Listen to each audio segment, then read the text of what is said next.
ಇನ್ನೊಂದು ಕಡೆಗೆ ಈ ಸ್ವಾಮೀಜಿಗಳನ್ನು ಭೇಟಿ ಮಾಡುವಂಥದ್ದು, ಆಶೀರ್ವಾದ ತೆಗೆದುಕೊಳ್ಳುವಂಥದ್ದು ಅತ್ಯಂತ ಸಹಜ ಚುನಾವಣೆ ಸಂದರ್ಭದಲ್ಲಿ. ಈಗ ಬಿಜೆಪಿ ನಾಯಕರುಗಳು ಕೂಡ ಅದನ್ನೇ ಮಾಡ್ತಾ ಇದ್ದಾರೆ.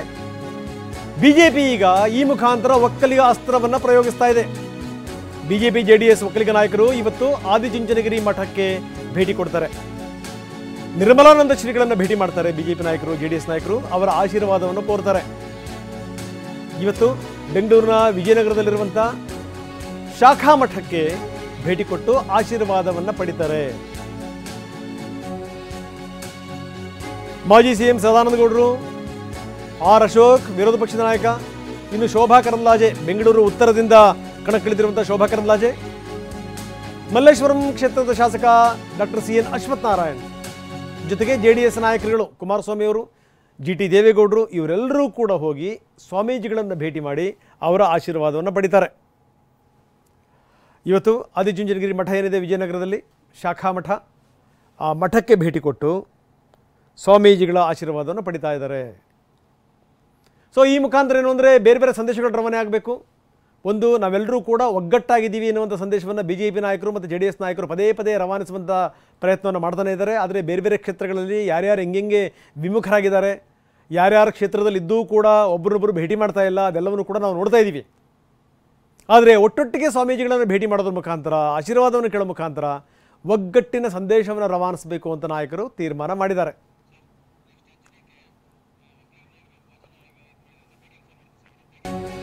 ಇನ್ನು ಇದೆಲ್ಲದರ ಜೊತೆಗೆ ಇವತ್ತು ಒಕ್ಕಲಿಗ ನಾಯಕರ ಸಭೆಯನ್ನು ಕರೆದಿದ್ದಾರೆ.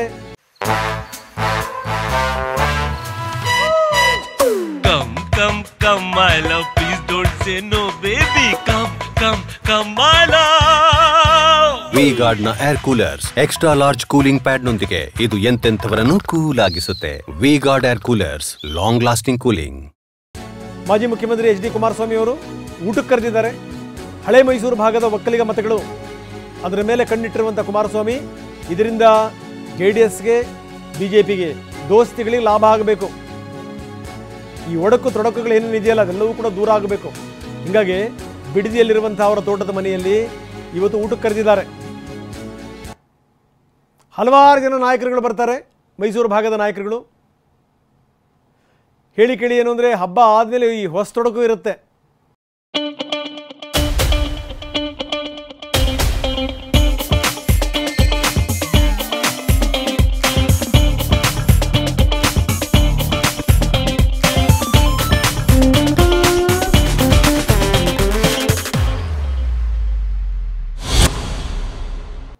ಹೊಸತೊಡಕು ಅಂತಂದರೆ ಅದು ಈ ಕಡೆ ಭಾಗದಲ್ಲಿ, ಹಳೆ ಮೈಸೂರು ಭಾಗದಲ್ಲಿ ಭಾರಿ ಫೇಮಸ್ಸು. ಚಿಕನ್ ಮಟನ್ ಅನ್ನುವಂಥದ್ದು ಎಷ್ಟರ ಮಟ್ಟಿಗೆ ಅಂತಂತಂದರೆ ದೊಡ್ಡ ಪ್ರಮಾಣದಲ್ಲಿ ಈ ಆಹಾರವನ್ನು ತಯಾರಿಸ್ತಾರೆ. ಎಲ್ಲರನ್ನೂ ಬಂಧುಗಳನ್ನು ಬಳಗಗಳನ್ನು ಊಟಕ್ಕೆ ಕರೀತಾರೆ, ಸಂಭ್ರಮ ಆಚರಿಸ್ತಾರೆ. ಇನ್ನು ಹೇಳಿ ಕೇಳಿ ಚುನಾವಣೆ ಸಂದರ್ಭ ಈ ಬಂಧು ಬಳಗದವ್ರು ಯಾರು ಹೇಳಿ, ರಾಜಕೀಯ ನಾಯಕರುಗಳು, ಅವರ ಫಾಲೋವರ್ಸನ್ನೇ. ಹೀಗಾಗಿ ಹೊಸ ತೊಡಕು ಪ್ರಯುಕ್ತ ಕುಮಾರಸ್ವಾಮಿ ಇವತ್ತು JDS BJP ಒಕ್ಕಲಿಗ ನಾಯಕರನ್ನು ಇವತ್ತು ಊಟಕ್ಕೆ ಕರೆದಿದ್ದಾರೆ. ಈ ಹೊಸ ತೊಡಕಿನ ಮುಖಾಂತರ, ಹೊಸ ತೊಡಕಿನ ಊಟದ ಮುಖಾಂತರ ಈ ತೊಡಕುಗಳೇನೇನಿದೆಯಲ್ಲ ಅವು ದೂರ ಆಗುತ್ತವಾ ನೋಡಬೇಕು.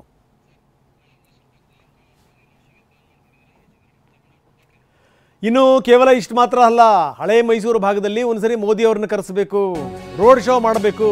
ಈ ಪ್ಲಾನ್ ಕೂಡ ಕುಮಾರಸ್ವಾಮಿ ಅವರಿಗಿದೆ. ಅದು ರಾಮನಗರದಿಂದಲೇ ಆಗಬೇಕು ಅಂತ.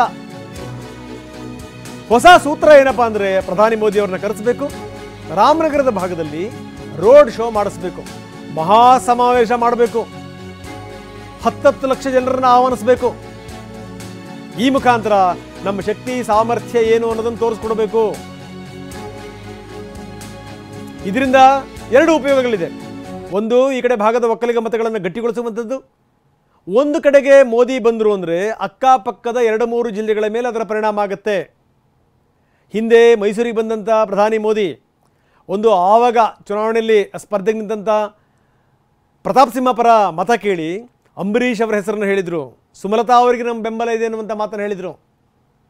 ಆದರೆ ಈಗ ಸ್ಥಿತಿಗತಿಗಳು ಬದಲಾಗಿದೆ ಬಿಡಿ, ಪ್ರಶ್ನೆ ಬೇರೆ. ಆದರೆ ಒಂದು ಜಿಲ್ಲೆಗೆ ಬಂದರೆ ಅಕ್ಕಪಕ್ಕದ ಜಿಲ್ಲೆಗಳ ಮೇಲೂ ಕೂಡ ಅದರ ಪರಿಣಾಮ ಆಗುತ್ತೆ. ಈ ಕಡೆಗೆ ಬೆಂಗಳೂರು ಗ್ರಾಮಾಂತರದ ಮೇಲೂ ಅದರ ಪರಿಣಾಮ ಆಗುತ್ತೆ.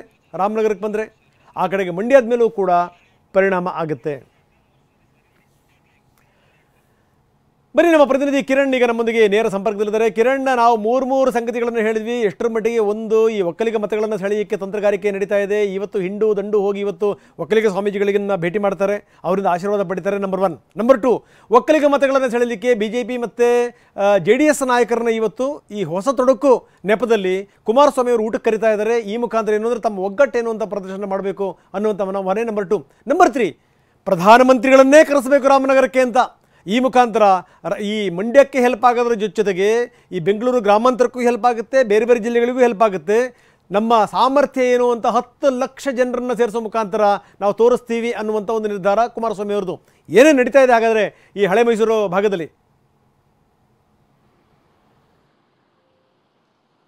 ರಂಗನಾಥ್, ಒಕ್ಕಲಿಗ ಮಠಕ್ಕೆ ಇವತ್ತು NDA ನಾಯಕರು ಭೇಟಿ ಕೊಡ್ತಾ ಇದ್ರು ಕೂಡ ಅದರ ಹಿಂದಿರುವಂಥ ಉದ್ದೇಶ ರಾಜಕೀಯವಾದಂಥ ಸಂದೇಶವನ್ನು ರವಾನೆ ಮಾಡುವಂಥದ್ದು. ಮೊದಲ ಹಂತದ ಮತದಾನ ನಡೀತಿರುವಂಥದ್ದು ಹಳೆ ಮೈಸೂರು ಭಾಗದ 14 ಕ್ಷೇತ್ರಗಳಲ್ಲಿ. ಹೀಗಾಗಿ ಹಳೆ ಮೈಸೂರು ಭಾಗದಲ್ಲಿ ಸಂಪೂರ್ಣವಾಗಿರುವಂಥದ್ದು ಒಕ್ಕಲಿಗ ಪ್ರಾಬಲ್ಯದ ಮತಕ್ಷೇತ್ರಗಳಾಗಿರುವಂಥ ಹಿನ್ನೆಲೆಯಲ್ಲಿ ಆ ಒಂದು ಸಂದೇಶವನ್ನು ರವಾನೆ ಮಾಡಬೇಕನ್ನುವಂಥ ಉದ್ದೇಶವನ್ನು ಇಟ್ಟುಕೊಂಡು ಇವತ್ತು BJP ಹಾಗೂ JDS ನಾಯಕರುಗಳು ಒಕ್ಕಲಿಗ ಸಮುದಾಯಕ್ಕೆ ಸೇರಿದಂಥ ಮಠಕ್ಕೆ, ಆದಿಚುಂಚನಗಿರಿ ಮಠಕ್ಕೆ ಭೇಟಿಯನ್ನು ಕೊಡ್ತಾ ಇದ್ದಾರೆ. ಇವತ್ತು ಸ್ವಾಮೀಜಿಯವರ ಆಶೀರ್ವಾದ ಪಡೆಯುತ್ತಾ ಇರುವಂಥ, ಯುಗಾದಿ ನಂತರದ ಆಶೀರ್ವಾದ ಪಡೆಯುತ್ತಾ ಇರುವಂಥ ಒಂದು ಮಾತನ್ನು ಹೇಳ್ತಾ ಇದ್ರು ಕೂಡ ಅದರ ಹಿಂದಿರುವಂತಹ ನಿಜವಾದ ಉದ್ದೇಶ ಒಕ್ಕಲಿಗ ಸಮುದಾಯಕ್ಕೆ ರಾಜಕೀಯವಾದಂತಹ ಒಂದು ಸಂದೇಶವನ್ನು ರವಾನೆ ಮಾಡುವಂಥದ್ದು ಮತ್ತು ಒಕ್ಕಲಿಗ ನಾಯಕರುಗಳಲ್ಲಿ ಇರುವಂತಹ ಒಗ್ಗಟ್ಟನ್ನು ಪ್ರದರ್ಶನ ಮಾಡುವಂಥದ್ದು ಇದರ ಹಿಂದಿರುವಂತಹ ಉದ್ದೇಶವಾಗಿರುವಂಥದ್ದು. ಒಂದು ವಾರದ ಹಿಂದೆ ಮುಖ್ಯಮಂತ್ರಿ ಸಿದ್ದರಾಮಯ್ಯ ಮತ್ತು DCM DK ಶಿವಕುಮಾರ್ ಇಬ್ಬರು ಕೂಡ ಒಕ್ಕಲಿಗ ಚುನಾವಣೆಯಲ್ಲಿ ಸ್ಪರ್ಧೆ ಮಾಡಿದಂತಹ ಅಭ್ಯರ್ಥಿಗಳು ಯಾರ್ಯಾರಿದ್ದಾರೆ, ಕಾಂಗ್ರೆಸ್ನ ಅಭ್ಯರ್ಥಿಗಳು, ಅವರೆಲ್ಲರನ್ನೂ ಕೂಡ ಜೊತೆಯಲ್ಲಿ ಇಟ್ಟುಕೊಂಡು ಆದಿಚುಂಚನಗಿರಿ ಮಠಕ್ಕೆ ಭೇಟಿಯನ್ನು ಕೊಟ್ಟಿದ್ರು, ಸ್ವಾಮೀಜಿಯವರನ್ನ ಭೇಟಿ ಮಾಡಿದ್ರು. ಹೀಗಾಗಿ ಅದರ ನಂತರ ಈಗ ಅದಕ್ಕೆ ಕೌಂಟರ್ ಆಗಿ ಈಗ NDA ನಾಯಕರುಗಳು ಕೂಡ ಒಕ್ಕಲಿಗ ಮುಖಂಡರು ಎಲ್ಲರೂ ಕೂಡ ಇವತ್ತು ಆದಿಚುಂಚನಗಿರಿ ಮಠಕ್ಕೆ ಭೇಟಿಯನ್ನು ಕೊಡ್ತಾ ಇದ್ದಾರೆ. ಇದರ ಜೊತೆಗೆ NDA ಮೊದಲ ಹಂತದಲ್ಲಿ ಸ್ಪರ್ಧೆ ಮಾಡ್ತಿರುವಂಥ NDA ಅಭ್ಯರ್ಥಿಗಳು, BJP ಹಾಗೂ JDS ನ ಅಭ್ಯರ್ಥಿಗಳು ಯಾರ್ಯಾರಿದ್ದಾರೆ ಅವರೆಲ್ಲರೂ ಕೂಡ ಇವತ್ತು ಆದಿಚುಂಚನಗಿರಿ ಮಠಕ್ಕೆ ಮುಖಂಡರ ಜೊತೆ ಭೇಟಿಯನ್ನು ಕೊಡ್ತಾ ಇದ್ದಾರೆ. ಹೀಗಾಗಿ ಒಕ್ಕಲಿಗ ಸಮುದಾಯಕ್ಕೆ ಒಂದು ಸಂದೇಶವನ್ನು ರಾಜಕೀಯವಾಗಿ ರವಾನೆ ಮಾಡುವಂಥ ಉದ್ದೇಶದಿಂದ ಈ ಭೇಟಿಯನ್ನು ಮಾಡಲಾಗ್ತಿದೆ. ಇದು ಒಂದು ಭಾಗವಾದರೆ, ಯುಗಾದಿ ನಂತರದ ಒಂದು ಊಟದ ಕಾರ್ಯಕ್ರಮಕ್ಕೆ ಇವತ್ತು ಮಾಜಿ ಮುಖ್ಯಮಂತ್ರಿ ಹಾಗೂ ಮಂಡ್ಯ ಅಭ್ಯರ್ಥಿ ಕುಮಾರಸ್ವಾಮಿ ಇವತ್ತು BJP ನಾಯಕರುಗಳನ್ನು ಕೂಡ ಆಹ್ವಾನ ಮಾಡಿದ್ದಾರೆ. ಹಳೆ ಮೈಸೂರು ಭಾಗದ BJP ಹಾಗೂ JDS ಮುಖಂಡರುಗಳನ್ನು ಆಹ್ವಾನ ಮಾಡಿ ಅಲ್ಲಿ ಮತ್ತೊಂದು ರೀತಿಯಾದಂತಹ ಶಕ್ತಿ ಪ್ರದರ್ಶನವನ್ನ, ಮತ್ತೊಂದು ರೀತಿಯಾದ ಒಗ್ಗಟ್ಟನ್ನು ಪ್ರದರ್ಶನ ಮಾಡುವಂತ ಮುಖಾಂತರವಾಗಿ ಹಳೆ ಮೈಸೂರು ಭಾಗಕ್ಕೆ NDA ಇರುವಂತಹ ಒಗ್ಗಟ್ಟಿನ ಸಂದೇಶವನ್ನು ರವಾನೆ ಮಾಡುವಂಥದ್ದು ಕುಮಾರಸ್ವಾಮಿ ಅವರ ಉದ್ದೇಶವಾಗಿದೆ. ಹಾಗಾಗಿ ಈ ಒಂದು ಇವತ್ತಿನ ಊಟದ ಕಾರ್ಯಕ್ರಮವನ್ನು ಕೂಡ ಕುಮಾರಸ್ವಾಮಿ ತಮ್ಮ ಬಿಡದಿ ತೋಟದ ಮನೆಯಲ್ಲಿ ಇಟ್ಟುಕೊಂಡಿದ್ದಾರೆ. ಇನ್ನು ಹಳೆ ಮೈಸೂರು ಭಾಗದಲ್ಲಿ ಮಾಜಿ ಪ್ರಧಾನಿ ಹಾಗೂ ಹಾಲಿ ಪ್ರಧಾನಿ ಇಬ್ಬರನ್ನು ಕೂಡ ಒಂದೇ ವೇದಿಕೆಯಲ್ಲಿ ತರಬೇಕನ್ನುವಂಥ ಒಂದು ಚಿಂತನೆಯನ್ನು ಮಾಡಲಾಗ್ತಿದೆ. ಮಾಜಿ ಪ್ರಧಾನಿ HD ದೇವೇಗೌಡ ಹಾಗೂ ಪ್ರಧಾನಿ ನರೇಂದ್ರ ಮೋದಿ ಅವರನ್ನ ಒಂದೇ ಸಮಾವೇಶದಲ್ಲಿ ಪಾಲ್ಗೊಳ್ಳುವ ಮುಖಾಂತರವಾಗಿ ಹಳೆ ಮೈಸೂರು ಭಾಗಕ್ಕೆ ಅನುಕೂಲಕರವಾಗುವಂಥ ವಾತಾವರಣವನ್ನು ಸೃಷ್ಟಿ ಮಾಡುವಂಥ ಉದ್ದೇಶವನ್ನು ಇಲ್ಲಿ BJP ಹಾಗೂ JDS ಇಟ್ಕೊಂಡಿದೆ. ಬಹುತೇಕ ಏಪ್ರಿಲ್ 19 ಅಥವಾ 20ರಂದು ಪ್ರಧಾನಿಯವರನ್ನ ರಾಜ್ಯಕ್ಕೆ ಕರೆಸಿ ಆ ಮೂಲಕ ಅವರ ಸಮಾವೇಶದಲ್ಲಿ ಪಾಲ್ಗೊಳ್ಳುವಂತೆ ಮಾಡುವಂಥ ಉದ್ದೇಶವನ್ನು ಇಟ್ಕೊಳ್ಳಲಾಗಿದೆ. ಬಹುತೇಕ ರಾಮನಗರದಲ್ಲಿ ಸುಮಾರು 10 ಲಕ್ಷದಷ್ಟು ಜನರನ್ನ ಸೇರಿಸಿ ಬೆಂಗಳೂರು ಗ್ರಾಮಾಂತರ, ಅದೇ ರೀತಿ ಮಂಡ್ಯ ಮತ್ತು ಮೈಸೂರು, ಚಾಮರಾಜನಗರ, ಹಾಸನ ಈ 5 ಕ್ಷೇತ್ರಗಳಿಗೆ ಅನುಕೂಲವಾಗುವಂಥ ರೀತಿಯಲ್ಲಿ ಈ ಸಂದೇಶವನ್ನು ರವಾನೆ ಮಾಡಬೇಕು ಅನ್ನುವಂಥ ಉದ್ದೇಶದಿಂದ ಪ್ರಧಾನಿಯವರನ್ನ ಕರೆಸಬೇಕು ಅನ್ನುವಂಥ ಒಂದು ಚಿಂತನೆಯನ್ನು ಮಾಡಲಾಗಿದೆ. ಬೆಂಗಳೂರು ಗ್ರಾಮಾಂತರ ಲೋಕಸಭಾ ಕ್ಷೇತ್ರದ BJP ಕೋರ್ ಕಮಿಟಿಯಿಂದ ರಾಜ್ಯ BJP ಚುನಾವಣಾ ನಿರ್ವಹಣಾ ಸಮಿತಿಗೆ ಪ್ರಧಾನಿಯವರ ಕಾರ್ಯಕ್ರಮಕ್ಕೆ ಪ್ರಸ್ತಾವನೆಯನ್ನು ಕೂಡ ಸಲ್ಲಿಕೆ ಮಾಡಲಾಗಿದೆ. ರಾಮನಗರದಲ್ಲಿ ಆ ಒಂದು ಸಮಾವೇಶವನ್ನು ಮಾಡಿಸಬೇಕು ಅನ್ನುವಂಥ ಒಂದು ಪ್ರಸ್ತಾವನೆಯನ್ನು ಕೂಡ ಸಲ್ಲಿಸಲಾಗಿದೆ. ಹೀಗಾಗಿ ರಾಜ್ಯ ಚುನಾವಣಾ ನಿರ್ವಹಣಾ ಸಮಿತಿ BJP ಯಾವ ತೀರ್ಮಾನವನ್ನು ಮಾಡುತ್ತೆ ಅನ್ನುವಂಥದ್ದನ್ನು ಕೂಡ ನೋಡಬೇಕು. ಯಾಕಂದ್ರೆ ರಾಮನಗರದಲ್ಲೇ ಮಾಡಬೇಕು ಅನ್ನುವಂಥ ಉದ್ದೇಶವನ್ನ BJP ಇಟ್ಟುಕೊಂಡಿದೆ. ಧನ್ಯವಾದ ತಮ್ಮೆಲ್ಲ ಮಾಹಿತಿಗೆ.